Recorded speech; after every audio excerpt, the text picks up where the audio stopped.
देख रहे हैं न्यूज 18 इंडिया। मैं हूं आपके साथ प्रीति रघुनंदन। कोरोना का खतरा अभी भी बरकरार है, लिहाजा मास्क जरूर पहनिए। और न्यूज 18 इंडिया इसके लिए कैंपेन चला रहा है, #मास्क पहनो इंडिया। सावधानी इस वक्त सबसे बड़ा बचाव है।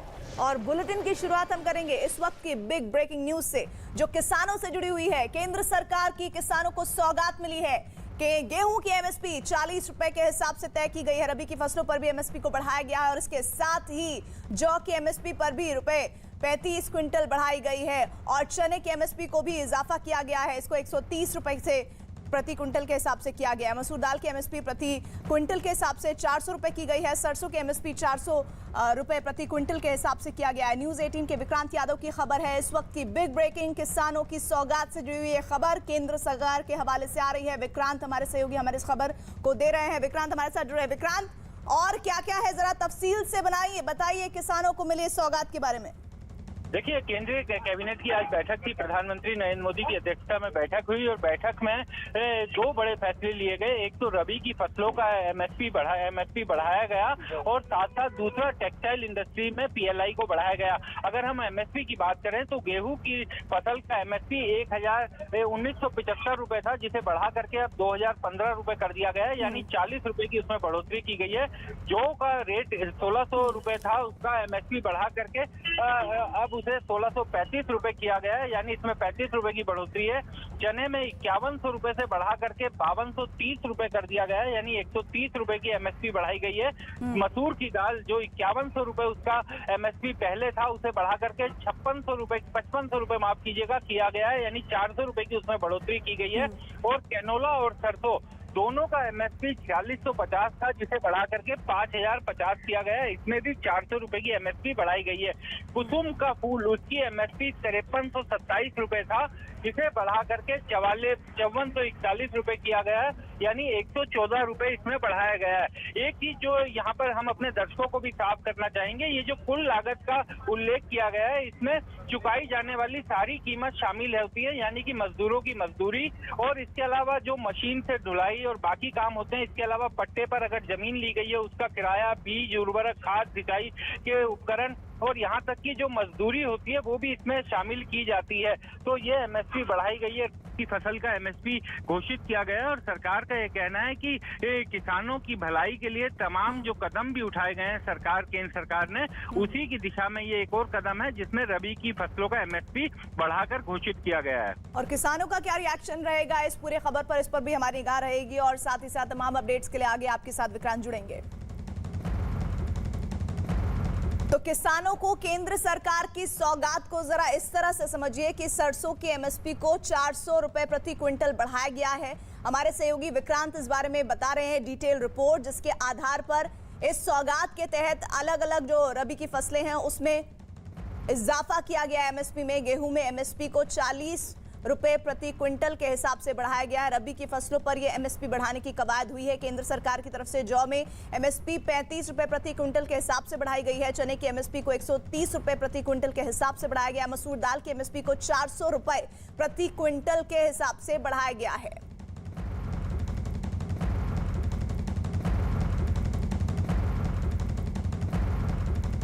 और इधर अफगानिस्तान में आधिकारिक तौर पर तालिबान की वापसी हो चुकी है। सत्ता में लौटे तालिबानी आतंकियों के बीच मंत्रालयों का बंटवारा भी हो चुका है। लेकिन इन सब के बीच अफगानिस्तान के लोग तालिबान और पाकिस्तान के खिलाफ सड़क पर उतर आए हैं। वहां की जनता ने तालिबान के खिलाफ बगावत का बिगुल बजा दिया है। अफगानिस्तान के लगभग सभी प्रांत से विरोध प्रदर्शन की तस्वीरें आ रही हैं। अलग अलग शहरों में विरोध की लहर उठी हुई है। पहले आपको काबुल, हेरात और बदख्शा से तस्वीरें जो आई हैं वो दिखा रहे हैं, जहां लोगों ने सड़क पर तालिबान और पाकिस्तान के खिलाफ मोर्चा खोला है। इस विरोध की अगुवाई को लगातार महिलाएं आगे दिख रही हैं, जो सबसे ज्यादा महत्वपूर्ण तस्वीर है। पर्दे में रहने का हुक्म सुनाया गया है महिलाओं को। और ये लोग अफगानिस्तान में पाकिस्तान के दखल से भी नाराज हैं। और इसी बीच तालिबान सरकार ने प्रदर्शन को कवर कर रहे 3 पत्रकारों को गिरफ्तार किया है।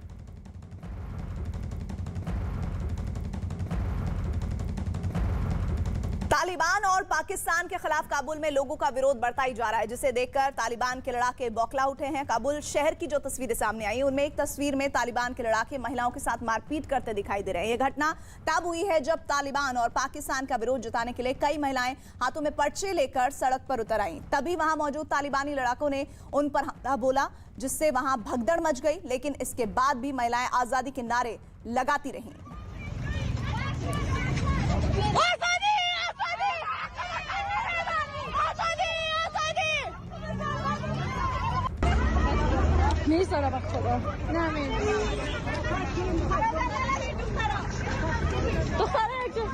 और इसी तरह का एक दूसरा वीडियो भी सामने आया है, काबुल शहर का ही है वो। और इस वीडियो में तालिबान का लड़ाका सड़क से गुजर रही एक महिला पर ताबड़तोड़ डंडे बरसा रहा है। ये वीडियो तालिबान की असलियत को बयां कर रहा है, जिसने अफगानिस्तान पर कब्जे के बाद महिलाओं को आजादी देने और उनका सम्मान करने की बात कही थी।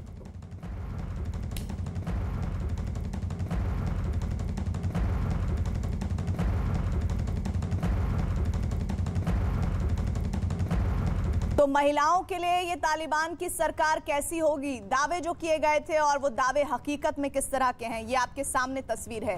ये एक और वीडियो सामने आया है, काबुल शहर का ये वीडियो है। और इस वीडियो में तालिबान का लड़ाका सड़क से गुजर रही एक महिला पर ताबड़तोड़ डंडे बरसा रहा है। ये वीडियो तालिबान की असलियत को बयां करता है, तालिबान का असली चेहरा, जिसके लिए तालिबान अभी तक जाना जाता रहा है। और अब आलम यह है कि महिलाओं को किस तरह से सरे राह डंडे से खदेड़ा जा रहा है, वो साफ नजर आ रहा है।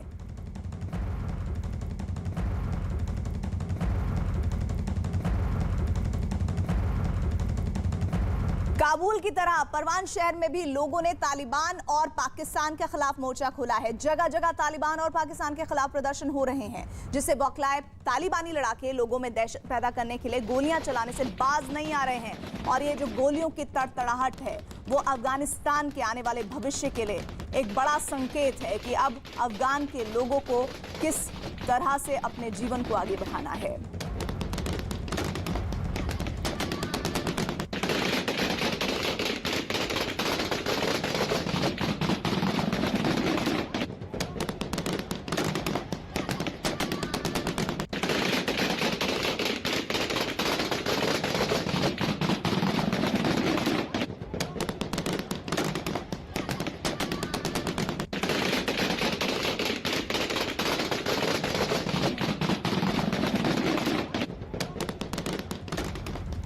दंदनाते हुए गोलियां जिस तरह चल रही हैं, ये काबुल की तरह परवान शहर की भी हकीकत को बयां कर रही हैं। तालिबान और पाकिस्तान के खिलाफ मोर्चा खोला गया है। यहाँ पर जगह जगह पर तालिबान और पाकिस्तान के खिलाफ प्रदर्शन हो रहे हैं, जिससे बौखलाए तालिबानी लड़ाके लोगों में दहशत पैदा करना चाहते हैं और इसीलिए गोलियां चलाने से भी बाज नहीं आ रहे हैं। और लगातार वहां पर परवान अफगानिस्तान का वो इलाका जहां पर इन गोलियों की आवाज अब अफगान के लोगों के लिए आम हो चली है, क्योंकि अब उनको इन्हीं आवाजों के साए में रहना होगा। जिस तरह से लगातार लोगों में दहशत पैदा करना एक बड़ा मकसद तालिबान का पहले भी रहा था, और अब भी 2.0 में जिस तालिबान की तरफ से ये दावे किए जा रहे थे कि हम सब कुछ अच्छा करेंगे, हम लोगों के हकों के लिए लड़ेंगे, उनके अधिकारों की सुरक्षा करेंगे, लेकिन उनके अधिकार किस तरह से इन गोलियों की आवाज में दब जा रहे हैं, ये परवान इलाके की तस्वीरें हैं।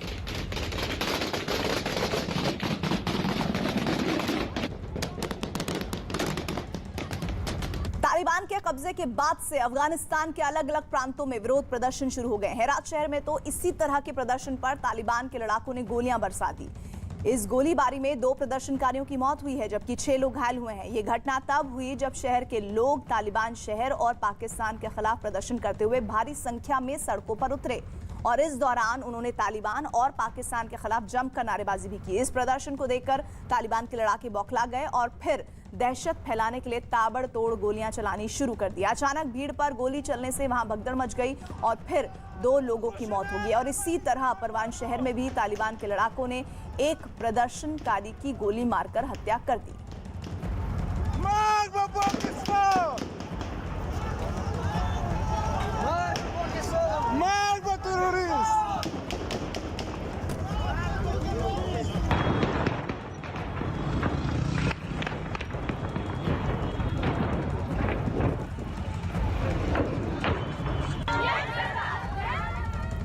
और एक रोज पहले भी तालिबान के लड़ाकों ने काबुल में हो रहे प्रदर्शन से डरकर हवा में ताबड़तोड़ गोलियां चलाई थी, जिससे वहां भगदड़ मची थी। और इसके बाद हेरात में तालिबान ने फायरिंग की, जिसमें 2 लोगों की मौत होगी। और इसी से जुड़ी 2 तस्वीरें आपको दिखा रहे हैं काबुल और हेरात की। पहली तस्वीर काबुल की है, जहां तालिबान के लड़ाके हवा में फायरिंग करते हुए दिखाई दे रहे हैं, तो वहीं दूसरी तस्वीर हेरात की है, जहां पर तालिबान की फायरिंग के बाद लोग जान बचाने के लिए भागते दिखाई दिए हैं।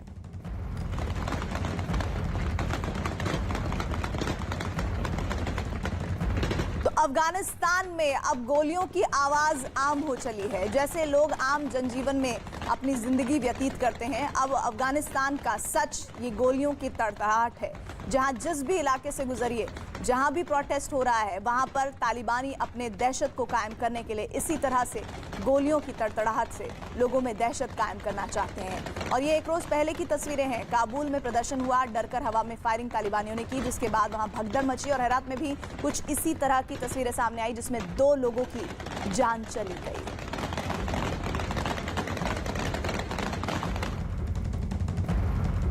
तालिबान ने अपनी सरकार का ऐलान कर दिया है, लेकिन अफगानिस्तान में लोग उसकी सरकार को मानने को तैयार नहीं है। तालिबान के खिलाफ अफगानिस्तान के लोग बेहद गुस्से में हैं और ये गुस्सा अब सड़कों पर सैलाब की शक्ल में नजर आने लगा है। आज 5वें दिन महिलाएं सड़कों पर उतर आई हैं। लगातार महिलाएं बड़ी संख्या में काबुल की सड़कों पर प्रदर्शन कर रही हैं और तालिबान के खिलाफ नारेबाजी कर रही हैं, जिन्हें रोकने के लिए तालिबानी लड़ाके हाथों में हथियार लिए सामने खड़े हैं, ये जानते हुए कि AK-47 से निकली एक गोली भी उनकी जान लेने के लिए काफी है। महिलाएं पीछे हटने के लिए तैयार ही नहीं है। पिछले 5 दिनों से अफगानिस्तान की महिलाओं की आवाज पूरी दुनिया सुन रही है।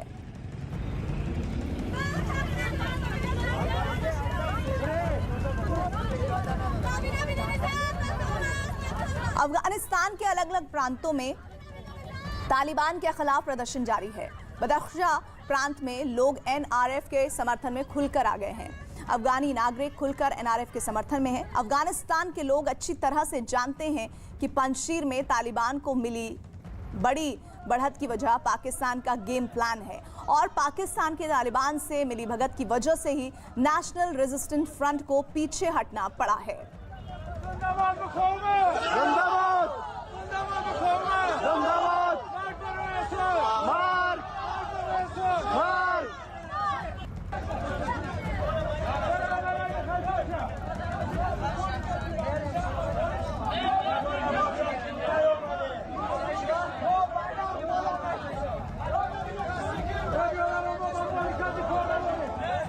अफगानिस्तान ही नहीं बल्कि दुनिया के कई देशों में तालिबान के साथ मिलकर पंजशीर पर पाकिस्तान के हमले के खिलाफ लोगों ने आवाज बुलंद करना शुरू कर दिया है। और इसी कड़ी में अमेरिका के कैलिफोर्निया में अफगान मूल के सैकड़ों लोग इकट्ठा हुए और पाकिस्तान के खिलाफ जमकर नारेबाजी हुई है।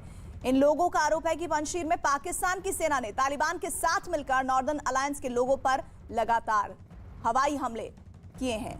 प्रदर्शनकारियों ने अपने हाथों में झंडे और बैनर पोस्टर लिए थे। अपनी मांगों को लेकर ये लोग नारेबाजी भी करते दिखे। अफगानिस्तान में तालिबान के कब्जे के बाद भी NRF पंजशीर में लगातार तालिबान को टक्कर देता नजर आया। इसलिए अफगानिस्तान के लोगों की सहानुभूति नेशनल रेजिस्टेंस फोर्स के साथ है। पाकिस्तान की हरकतों के बाद अफगान नागरिकों में गुस्सा कूट कूट कर भर गया है। दिल्ली में अफगान शरणार्थियों ने पाकिस्तान उच्चायोग के बाहर प्रदर्शन किया और इन लोगों ने पाकिस्तान के विरोध के पोस्टर के साथ प्रदर्शन किया। अफगानिस्तान की जनता पाकिस्तान का गेम प्लान समझ चुकी है। वो जान चुकी है कि उनके देश पर तालिबान के कब्जे में पाकिस्तान का कितना बड़ा हाथ है और खासकर पंजशीर की लड़ाई में पाकिस्तान ने किस तरह अफगानिस्तान के लोगों को धोखा देते हुए तालिबान का साथ दिया। विरोध जो है ये लोग कर रहे हैं कि पाकिस्तान अफगानिस्तान को खाली करे। वहाँ जो हमले हो रहे हैं अफगानी नागरिकों के ऊपर, उसमें भी पाकिस्तान का रोल है। यानी हर तरीके से पाकिस्तान की भूमिका इसमें है। कुछ और लोग हैं, उनसे बात करेंगे। आप बताइए, आपका नाम? मेरा नाम सिमरनजीत कौर है। सिमरन, आप लोगों को क्या लग रहा है, क्या मसला है अफगानिस्तान का? पाकिस्तान क्या क्या वहाँ कर रहा है? मसला कुछ नहीं है। मसला यही है कि पाकिस्तान जो अपना इंटरवेंशन कर रहा है, अपना जो ये टेररिस्ट एक्टिविटीज़ को सपोर्ट कर रहा है, टेररिस्ट एक्सपोर्ट कर रहा है इंडिया की तरफ, अफगानिस्तान की तरफ, नेबरिंग कंट्रीज में टर्बुलेंस ला रहा है, डिस्टर्बेंस ला रहा है। ये स्टॉप करना चाहिए उसे। It should revert its action. It should try to not pose terrorist threats to the human rights, to civilian rights, to its neighbouring countries. सीधी सीधी बात यही है। चलिए देखिए, तो जो पड़ोसी मुल्क हैं वहाँ पर आतंक को जगह, अब देखिए आप बताएं कि आप अपने फॉर्मर प्रेसिडेंट की तस्वीर लेकर खड़ी हैं, क्या कहना चाह रहे हैं आप लोग? ये तस्वीर का मतलब यही है कि देख लो 20 साल पहले तालिबान इसको साथ क्या किया था प्राइम मिनिस्टर के साथ। जो भी मतलब तालिबान जैसे 20 ईयर्स अगो ऐसे थी, अभी भी सेम वही है। उसको मतलब उसको प्लान उसको कुछ भी चेंज नहीं हुआ है। वही वो जो फीमेल का रोल नहीं देती थी गवर्नमेंट में, अभी भी सेम वही है। जो लड़कियों का पढ़ाई करने के लिए अलाउ नहीं देती, सेम वही है। सब कुछ वही सेम है, आप देख लीजिए। और इसको साथ साथ जो उसको सपोर्ट कर रही है, सभी को पता है कि पाकिस्तान है। देखिए, नजीबुल्लाह जो हैं फॉर्मर प्रेसिडेंट, आज से 25 साल पहले सितंबर के महीने में ही 96 में उनको तालिबान ने सबसे पहले फांसी पे लटका दिया था और क्रेन पे झुला दिया था। उसके बाद राष्ट्रपति भवन के बाहर लैंप पोस्ट पर इनकी बॉडी लटका दी थी। एक और बड़ी खबर तालिबान सरकार से जुड़ी हुई मीडिया रिपोर्ट के हवाले से खबर आ रही है कि तालिबान राज में महिलाओं को खेलने की इजाजत नहीं होगी। तालिबान के कल्चरल कमीशन के अब्दुल्ला वासिक ने एक इंटरव्यू में ये कहा है कि क्रिकेट खेलना महिलाओं के शरीर का हिस्सा उसमें दिखता है, इसलिए ऐसे में उन्हें क्रिकेट खेलने की इजाजत नहीं दी जा सकती। तालिबान लगातार दावे कर रहा है कि वो महिलाओं के अधिकार देंगे, लेकिन अब उनके इस फैसले से उनकी कथनी और करनी का फर्क साफ नजर आ रहा है। इससे पहले तालिबान ने यूनिवर्सिटी में लड़कियों के लिए पर्दे में पढ़ाई शुरू कर दी थी और अब महिलाओं को खेल से दूर कर उन्हें घर में कैद करने की कोशिश की जा रही है।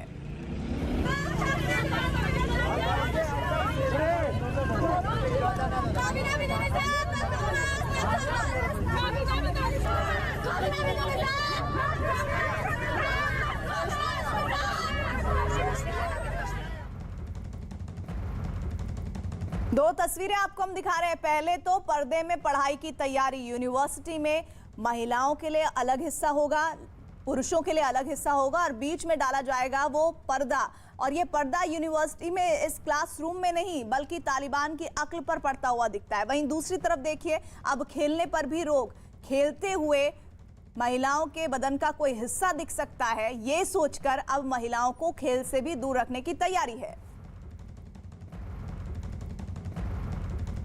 पंजशीर पर पाकिस्तान के हमले से जुड़ी एक बड़ी खबर आ रही है। फॉक्स न्यूज के हवाले से खबर है कि पंजशीर में तालिबान की मदद के लिए पाकिस्तान की सेना ने 27 जंगी हेलीकॉप्टर भेजे थे और यही नहीं, पाकिस्तान ने नॉर्दर्न अलायंस के लड़ाकों और उनके ठिकानों पर हमला करने के लिए ड्रोन का भी इस्तेमाल किया था। पाकिस्तान की इसी मदद की बदौलत ही तालिबान ने पंजशीर पर कब्जा करने का दावा किया है। और हालांकि पाकिस्तान पंजशीर में तालिबान की मदद के लिए सेना भेजने की बात से साफ इनकार कर चुका है। पाकिस्तान के इस झूठ को हर बार बेपर्दा किया गया है, लेकिन इस बार देखिए पंजशीर पर पाकिस्तान के हमले से जुड़ी हुई फॉक्स न्यूज की खबर है और उसके हवाले से ये जानकारी है कि पंजशीर में तालिबान की मदद के लिए पाकिस्तान की सेना ने 27 जंगी हेलीकॉप्टर्स भेजे थे, जिसकी तस्वीर, एक हेलीकॉप्टर और तमाम दूसरे तरह के संसाधनों की तस्वीर तो न्यूज 18 ने भी आपको दिखाई थी। पाकिस्तान ने नॉर्दर्न अलायंस के लड़ाकों और उनके ठिकानों पर हमला करने के लिए ड्रोन का भी इस्तेमाल किया था। पाकिस्तान की इसी मदद की बदौलत ही तालिबान ने पंजशीर पर कब्जा करने का दावा भी किया है। हालांकि पाकिस्तान पंजशीर में तालिबान की मदद के लिए सेना भेजने की बात से इनकार कर चुका है, लेकिन तथ्य बिल्कुल उसकी इस बात के खिलाफ जाते हैं।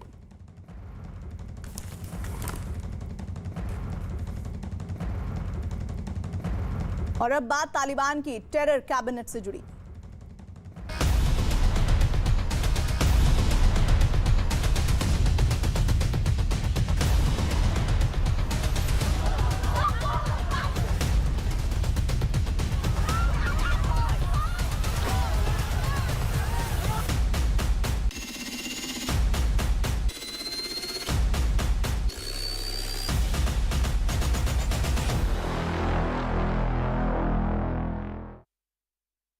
अफगानिस्तान में तालिबान सरकार का गठन हो गया है। मुल्ला मोहम्मद हसन अखंद अफगानिस्तान में तालिबान सरकार के प्रधानमंत्री होंगे। अंतरिम सरकार में हक्कानी गुट के सिराजुद्दीन हक्कानी को गृह मंत्री बनाया गया है, तो वहीं मुल्ला याकूब को रक्षा मंत्री की जिम्मेदारी दी गई है।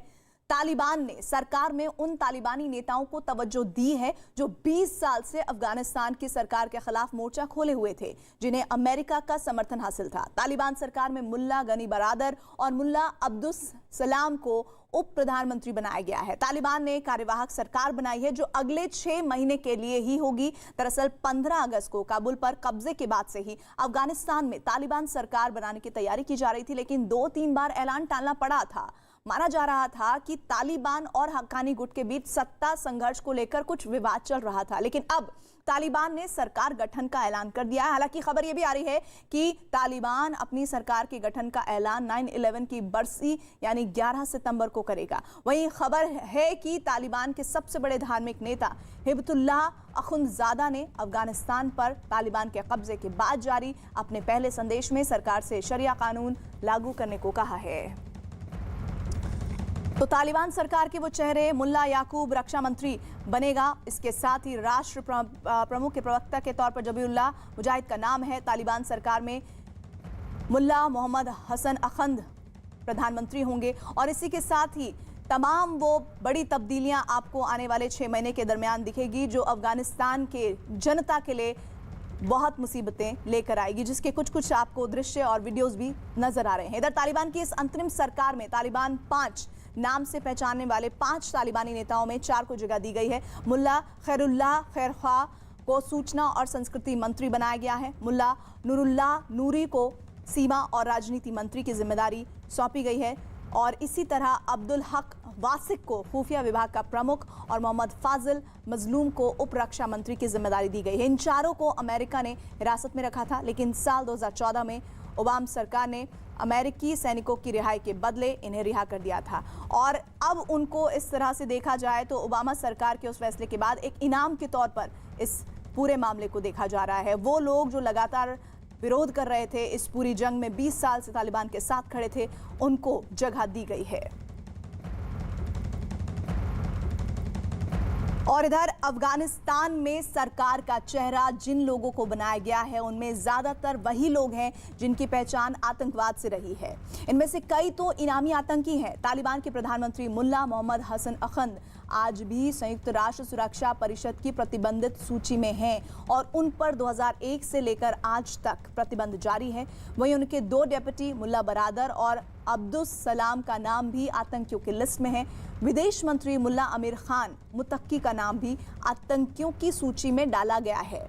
जबकि तालिबान की कार्यवाहक सरकार में आतंकी संगठन हक्कानी नेटवर्क के सिराजुद्दीन हक्कानी को गृह मंत्री बनाया गया है। सिराजुद्दीन हक्कानी संयुक्त राष्ट्र के आतंकियों के लिस्ट में है और उन पर अमेरिका ने करीब 37 करोड़ का इनाम भी रखा हुआ है। तो आप इस तरह से समझिए कि आतंकवाद की पहचान वाले ये चेहरे अब तालिबान सरकार में शामिल हैं। वो तालिबान सरकार जो आने वाले 6 महीनों तक अफगान के लोगों पर शासन करेगी, उनके लिए नीति निर्धारण करेगी, उनके लिए क्या अच्छा है क्या गलत है उसका फैसला लेगी। लेकिन इस पूरे सरकार के गठन से पहले और अभी तक विरोध की आवाज बुलंद है। तालिबान की अंतरिम सरकार के ऐलान के बाद एनआरएफ ने एक बयान जारी कर इस सरकार को मानने से साफ इनकार किया है। उन्होंने इस सरकार को अफगानिस्तान के लोगों के दुश्मन बता दिया है और इसे कानूनन गलत बताया है। एनआरएफ ने अपने बयान में लोगों के वोट से ही वैध सरकार के बनने की बात कही। साथ ही अफगानिस्तान के राजनीतिक लोगों से बात कर जल्द ही देश में एक जिम्मेदार राजनीतिक ढांचा खड़ा करने का भी दावा किया है। और इसके साथ ही आप ये समझिए कि एनआरएफ अगर विरोध कर रहा है तो वो सिर्फ एक तबके से नहीं आ रही है आवाज, बल्कि पूरे अफगानिस्तान से इस तरह से विरोध की आवाज सुनाई पड़ रही है। और चाहे हम काबुल की बात करें, हेरात की बात करें और सिर्फ अफगानिस्तान की ही नहीं बात करें बल्कि अफगानिस्तान के बाहर के हिस्सों की बात करें जहां पर अफगान के लोग हैं, अफगानिस्तानी रहते हैं, वहां पर भी ये विरोध प्रदर्शन बहुत व्यापक पैमाने पर हो रहा है। और इस बात को लोग जज्ब नहीं कर पा रहे कि अब तालिबान सरकार होगी, वो चेहरे इसमें शामिल होंगे जो आतंकवाद का पर्याय हमेशा से रहे हैं।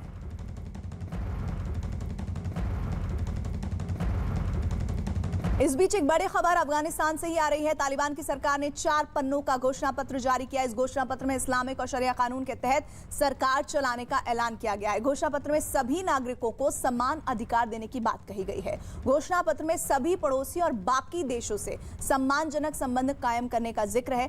तालिबान सरकार ने सभी विदेशी राजनयिकों, दूतावासों और निवेशकों को सुरक्षा का भरोसा दिया है। वो तमाम कवायद की जा रही है इस तालिबान सरकार की तरफ से जहां उसे अंतर्राष्ट्रीय समर्थन मिले, यानी कि दूसरे देश उसके साथ आए, लेकिन ये दूसरे देशों का साथ आना इतना आसान नहीं नजर आ रहा है। हालांकि अभी तो अपने ही मुल्क में मौजूद जो नागरिक हैं अफगान के, उनसे ही जूझना तालिबान की सरकार के लिए बाकी है, क्योंकि वो सरकार के गठन की बात करें या उससे पहले के वक्त की बात करें, जिस तरह से बड़ी संख्या में महिलाएं बाहर आ रही हैं और खुलकर बंदूक की नोक सामने देखने के बावजूद वो अपने इस प्रोटेस्ट को कभी भी रोल बैक नहीं करना चाहती हैं। उस हालात में 6 महीने इस तालिबान सरकार के लिए कैसे रहने वाले हैं, अफगान के लोगों के लिए कैसा रहने वाला है, ये सबकी निगाहें इस पर टिकी हुई हैं।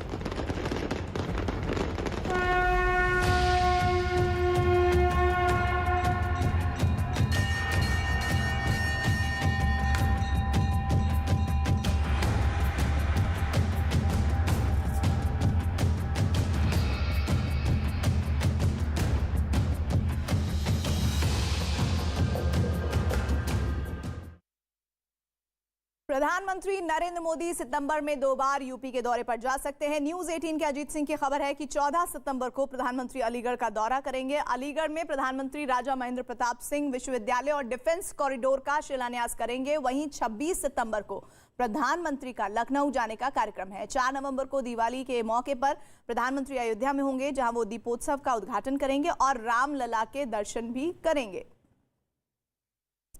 तो 3 तस्वीरों के जरिए समझिए कि ये जो सितंबर में प्रधानमंत्री के 2 दौरे होने वाले हैं वो किस लिहाज से अहम है। और 4 नवंबर को अयोध्या में ही प्रधानमंत्री रहेंगे। दिवाली का अवसर और दिवाली के मौके पर किस तरह से अयोध्या जगमग होती है वो हर साल हम देख रहे हैं, और खास तौर पर ये अवसर होगा चुनाव के समय का, जबकि 2022 में चुनाव होने हैं और उसके तैयारी के तहत प्रधानमंत्री के दौरे बहुत महत्वपूर्ण हैं। इधर प्रधानमंत्री मोदी के दौरे के लिए तैयारियां हो रही हैं। इसका जायजा लेने के लिए यूपी के मुख्यमंत्री योगी आदित्यनाथ अलीगढ़ पहुंचे। उन्होंने उस जगह का निरीक्षण किया जहां राजा महेंद्र प्रताप यूनिवर्सिटी का शिलान्यास होना है। तो योगी आदित्यनाथ पहुंचे हैं उस जगह पर जहां पर प्रधानमंत्री का आने वाले दिनों में दौरा होना है, और प्रधानमंत्री मोदी के दौरे के लिए जो तैयारियां हो रही हैं उसके इस वक्त गति क्या है। यूपी के मुख्यमंत्री योगी आदित्यनाथ खुद ये सब जानने के लिए आज अलीगढ़ पहुंचे हैं। उन्होंने उस जगह का निरीक्षण किया है, मुआयना किया है जहां महेंद्र प्रताप यूनिवर्सिटी का शिलान्यास होना है, और इस बारे में बातचीत की है लोगों से।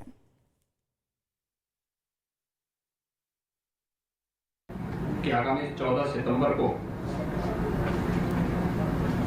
देश के यशस्वी प्रधानमंत्री, दुनिया के सबसे लोकप्रिय नेता माननीय श्री नरेंद्र मोदी जी अलीगढ़ पधारेंगे। राजा महेंद्र प्रताप सिंह राज्य विश्वविद्यालय के शिलान्यास का कार्यक्रम आदरणीय प्रधानमंत्री जी के करकमलों से संपन्न होने जा रहा है।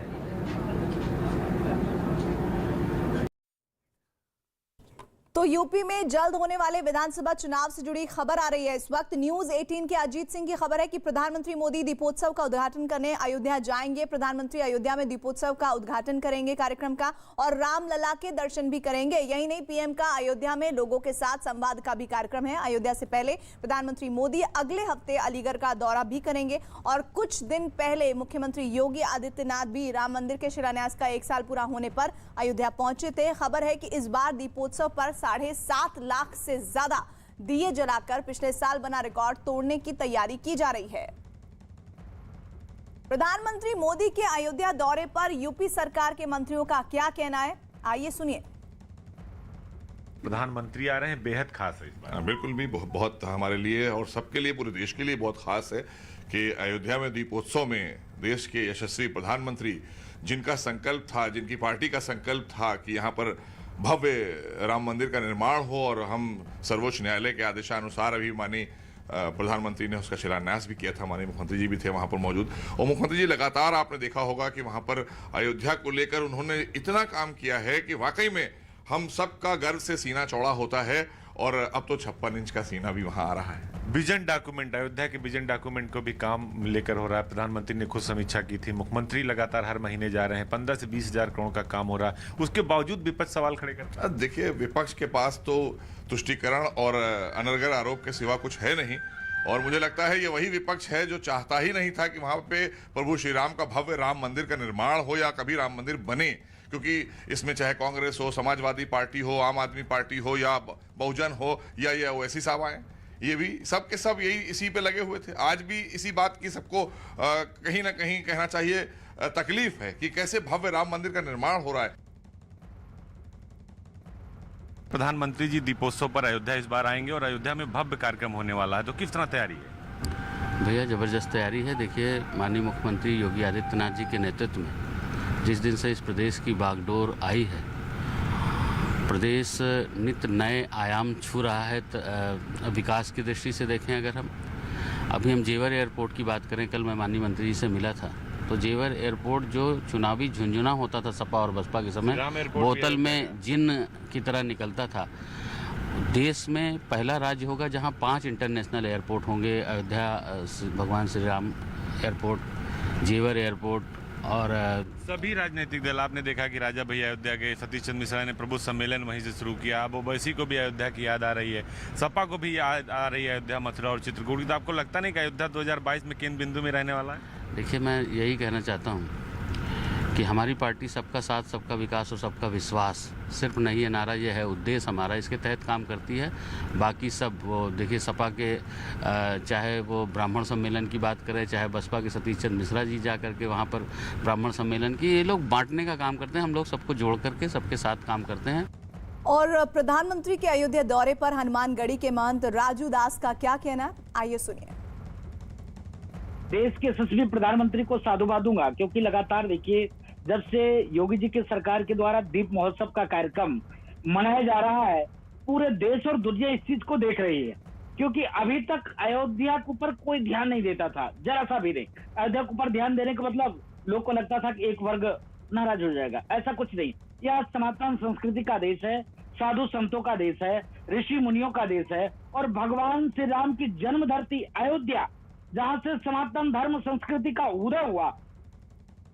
अगले साल होने वाले विधानसभा चुनाव से पहले यूपी की सियासत का केंद्र अयोध्या में नजर आ रहा है। दिवाली पर प्रधानमंत्री मोदी अयोध्या का दौरा करेंगे और दीपोत्सव का उद्घाटन करेंगे। कुछ समय पहले बीएसपी ने भी अयोध्या से ही प्रबुद्ध सम्मेलन की शुरुआत की थी, तो एमआईएम प्रमुख असदुद्दीन ओवैसी ने भी अयोध्या से ही यूपी में अपने चुनावी अभियान की शुरुआत की। तो अब यूं समझ लीजिए कि ये असल में शंखनाद है उस तस्वीर का जो 2022 में तय होनी है, लेकिन उससे पहले इस आगाज में हर पार्टी के नेता आपको नजर आ जाएंगे। लेकिन अब देखिए, आने वाले दिनों में जब प्रधानमंत्री का दौरा होगा तो किस तरह से सियासी पारा उत्तर प्रदेश में अयोध्या से बढ़ेगा। प्रधानमंत्री के अयोध्या दौरे पर कांग्रेस नेता तारिक अनवर का क्या कहना है, आइए सुनिए। प्रधानमंत्री अयोध्या जाने वाले हैं, दीपावली के महोत्सव में वहां हिस्सा लेने वाले हैं। देखिए, भारतीय जनता पार्टी के पास उत्तर प्रदेश की जनता को समझाने के लिए, बताने के लिए कोई मुद्दा नहीं है। अब ले दे के फिर वो अयोध्या, राम मंदिर और वही सारी चीज़ें जो हमेशा वो करते रहे हैं, फिर दोबारा करेंगे। लेकिन इस बार हमको लगता है कि उत्तर प्रदेश की जनता, जो योगी सरकार का 5 साल का कार्यकाल रहा है, जो उनका परफॉर्मेंस रहा है, उसके आधार पर वोट देगी।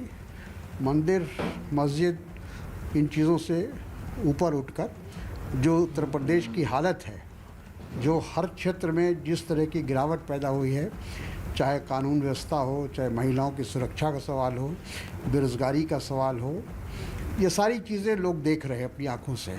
कोरोना का जो जिस प्रकार से उत्तर प्रदेश की सरकार ने उसमें उसकी विफलता साफ दिखाई दी है, लोग उस बात को भूले नहीं। न्यूज़ 18 और बायजूस एक बार फिर लेकर आ रहे हैं यंग जीनियस सीजन 2। अगर आप भी किसी ऐसे बच्चे को जानते हैं जिनकी उम्र तो छोटी है लेकिन काम बड़े हैं, वो बच्चे जिनका हुनर सबसे अलग है, या उस बच्चे के कारनामे सबको हैरान कर देते हैं, तो उनका नाम आज ही रजिस्टर करवाएं news 18 Byju's young genius season 2 के लिए।